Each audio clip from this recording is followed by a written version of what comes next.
Welcome to another video. Hope everyone's doing alright and that. Today we're going to get back on with the Honda Prelude. It was the kit I shelved a couple of weeks ago when I started making a few mistakes and frustration started getting the better of us. But we're going to get back on it. I've got fresh eyes, a couple of plans of how to put things right in that, and fingers crossed we end up with a cracking Prelude at the end of it. If you've been following the build along, you've seen I got off to a pretty good start and everything was going well until the frustration started creeping in and the little mistakes. I started by painting the body up. Best paint job I've done on a car so far. Masking lines absolutely perfect. It's not as shiny as I would have liked, but that's something I can look at on another build. And I moved on to do the floor pan. I did make a couple of mistakes on the floor pan, and that's when the frustration started to creep in a little bit. This back suspension, I don't think one of the glue points is glued down properly because there's a little bit of movement in it. But the main one on the floor pan was these track rod ends here. I broke them trying to clip it onto the wheel to get the steering to work, and I glued it. I'd lost the steering by that point, but I'd sort of accepted it. I just wanted the wheels to point straight, but it seemed to have come off again. It's a tiny little piece that you've got to glue in there, but I can't touch it together, so I might try and dab a little bit of glue on it, or try and glue it to this bottom frame, just so the wheels don't start going cockeyed all the time in that. Part 2, I got all the interior built up. Again, probably the best interior I've done on a car so far. This contrast looks fantastic. It's something I'm going to carry on into different builds, even if it's not true to the build. I'll just do it because it makes the interiors stand out a lot better. Fantastic. But then disaster struck in part 2, and this is when it really got to us. I tried to glue this bumper on. I think I should have glued this bumper on before I painted it, but in the instructions it tells you to glue it on afterwards. But I was gluing it. I struggled again to get the painted parts to glue together. I touched it with some of the Tamiya extra thin stuff, this stuff here, and it just went straight through and started rashing the paint up here. At first I thought it was an absolute disaster, but it's dried off a bit and it doesn't look as bad as it was. My little plan is to try and sand the glue out. I think it's going to be the easiest option. I don't think it's going to ever be perfect, but if I can get 90% of this glue off, I'll be happy and we can move on and assemble the rest of the car. But I'm going to be using these little sandpaper sticks at first, the 3000 and the 12,000 ones. Hopefully I don't have to put any paint back on the car because I'm unsure if I'm going to get this shade again. I have got another one, but if you look, it's a slightly different shade, and if I pull the bottom of the car up, I think that's more the colour that it was meant to be. That was over grey primer, this was over black primer. I think the black primer's dulled it down a lot. It looks alright, I like it, but I ain't going to match that up, nowhere near. So hopefully I can get that off without any painting. I might have to put some varnish back over the top of it, we'll see when we get there. But once I've corrected that, I'm going to move on to the final assembly. There's still quite a bit to do and some little tricky bits. I'm going to try and get the boot on and get it to open and close properly. I have got these little dangly bits on here. I'm going to have to be careful in case I knock them off. The windows, they're the best windows I've done on a car so far. Look at that. Absolutely fantastic. They are pin sharp. I've got all the masks in the right places and everything. Chuffed to bits with that. I was gutted when it started going south on us. The light bar, fingers crossed this comes out looking alright because I struggled with the Porsche one. Some of these Tamiya instructions are a little bit confusing at times. I don't know if it's just me or because I'm not used to them, but I do find them a little bit overwhelming. There's too much information sometimes on them. I have been watching some videos on how to put these silver stickers on because I struggle with these all the time. When I'm doing headlights, wing mirrors and interior mirrors and that, I really struggle to get them off here. But I've watched a couple of videos, a couple of methods, and there's one method that stood out where you just cut them out, put them on, then peel it off. So I'm going to be trying that for the first time. Hopefully it goes all right. The wing mirrors, I made a little mistake with these. I didn't paint the body colour on there at the start. I should have done it right at the start. I tried to go back and paint them blue, but it come out a different shade and it was going to look odd, so I just painted them all black. I'm going to stick them on like that. I don't think it'll make that much of a difference with the roof being black and that. Fantastic. So right, grab yourself a cuppa, put your feet up. Let's try and put this thing right and hopefully end up with a cracking Prelude at the end of it.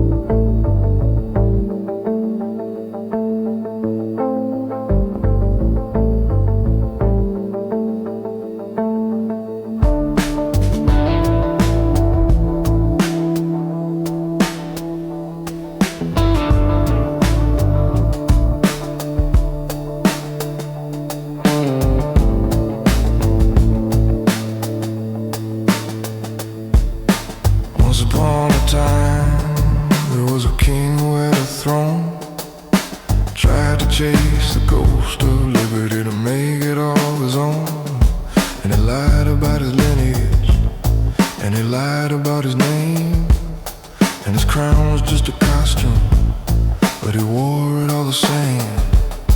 And he sent the ghost of a kingdom to a man on a midnight train with a plan to make the kingdom great again. And it was all because of him. And it was all because of him. And it was all because of him. That man.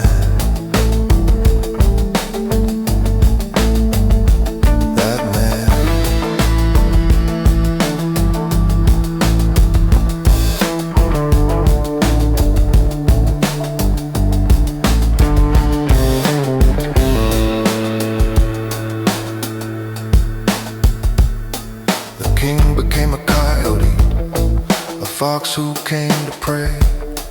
He said, I'm here to save you and to guide the way. My grandfather was great, and my daddy was the same. His kingdom wasn't broken till the day he came. And the people gave him power and never questioned his intent, 'cause he told them what they wanted, and he gave it back to them. And it was all because of them. And it was all because of him. And it was all because of him. Those men. And that man.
Hard-working man.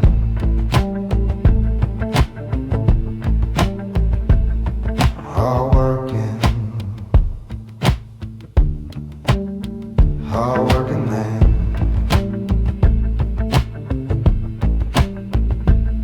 Well, I'm out the door at dawn again, stomping the gravel like a working man, feeling thankful there's a shovel in my hand. But the price of bread's gone up again, and it's getting hard to feed my family. I don't know if I've got what it takes. Lord knows that I ain't afraid of getting dirty. It's a hard-working, hard-working, hard-working man, busting my ass for the money I have. And it's a hard-working, hard-working, hard-working man, pulling the weight for a chance to get paid.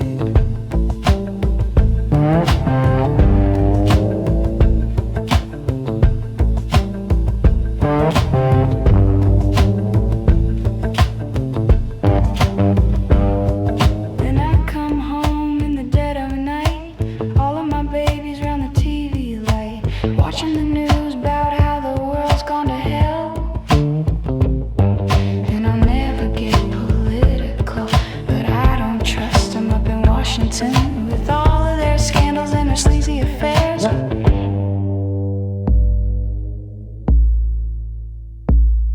I'm a hard-working, hard-working, hard-working man.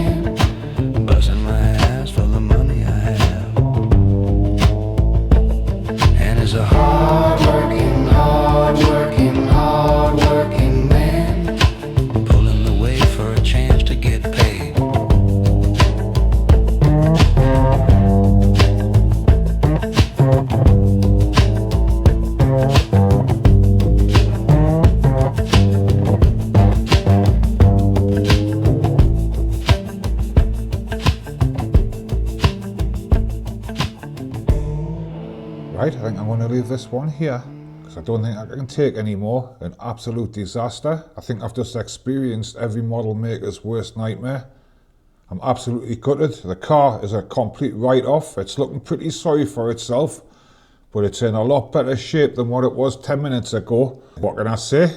I struggled to put it together. I got off to a decent start. I managed to get this paint done. It's not perfect, but I thought I can live with that. Gluing the steering together, that was a non-starter. I couldn't really get them to join up and hold strong enough. I'm holding it gingerly because, like I said, I've just experienced every modeller's worst nightmare. I struggled to put it together, especially this boot. I got it to a position where I was pretty happy with it. It wasn't perfect. I moved it to one side to bring the turntable in to do a shot for the air, the reveal and that. Then absolute disaster. Turned around, caught it with my elbow, and off it went in absolute slow motion and just crumpled on the carpet. The boot lid come flying off. The spoiler came off. There was a little piece under the spoiler. The carpet monster held on to that for an hour, so I spent an hour on my hands and knees trying to find it. Absolute disaster, so I'm holding on to it pretty gently. The impact shocked the suspension out. You can see there the suspension's coming out. Probably only needs gluing in and that. But to be honest with you, I've had enough of it, to be honest. I've had enough. I don't think this model was meant to be. It's just a shame because the interior is fantastic. The paint's pretty good, but I have noticed there's a bit of cracking in the bonnet there. I don't know what that is. I don't know if that's that orange peel and carry on. But I might have to look at that in a different video. There was a couple of successes. The side windows, fantastic. The back window was good until I got frustrated trying to stick this spoiler back on and I fingerprinted it with a bit of super glue. But to be honest with you, I was struggling all the time to get this back flap to work properly. I made a fundamental mistake very early on in the build. I might as well take it off because I can take it off. But I didn't glue these little tags in here. If I glued them in right at the start, this would have gone on no problem whatsoever. So that was my mistake. I'm going to have to learn for next time in that. I don't really know what to say. I'm absolutely gutted. I'm glad to see the back of it, if I'm honest, because I was starting to get to us a little bit. And I'm looking forward to the next build. But this one, I'll be happy to get on the shelf and forget about. I did suss out these little foil decals. I did watch a couple of videos about it and that, and they were like them on and peeling it off, and it works an absolute treat. I got that one on spot on. The back one, I started with the Honda sign, probably the hardest one of them all, and that's pretty straight. It slants up a tiny little bit, but I'm all right with it. They're tiny, them. I was expecting having to put the letters on, H-O-N-D-A, and I wasn't looking forward to that. The backlights, they've come out looking alright, still need a good bit of work on them, but it'll do for this one. Fantastic, so right, let's find it a spot in the cabinet and bring this one to a close. Right, I found it a spot here on the second shelf alongside the rest of the cars. It's sort of in the naughty corner with the race car and the McLaren. Another two models that started off brightly, then quickly descended into chaos. I have got another McLaren, which I'm hoping to have another go at soon, and maybe I might get another one of these in time. But to be honest with you, I'm happy to see the back of it for now. Move on to something else. All that's left is to thank everyone for watching. Not every model's going to come out perfect. Some are going to get the better of us. This was one of them. But all I can do is put it behind us and move on to the next one. Onwards and upwards and that. If you like the video, hit likes and subscribes. Do all the YouTubey stuff for us and that. And hopefully, I'll see you on the next one. I'm not too sure what I'm going to build yet. I'm going to wait to see if anything's suggested in the comments from my stash video. So until next time, I'll see you later.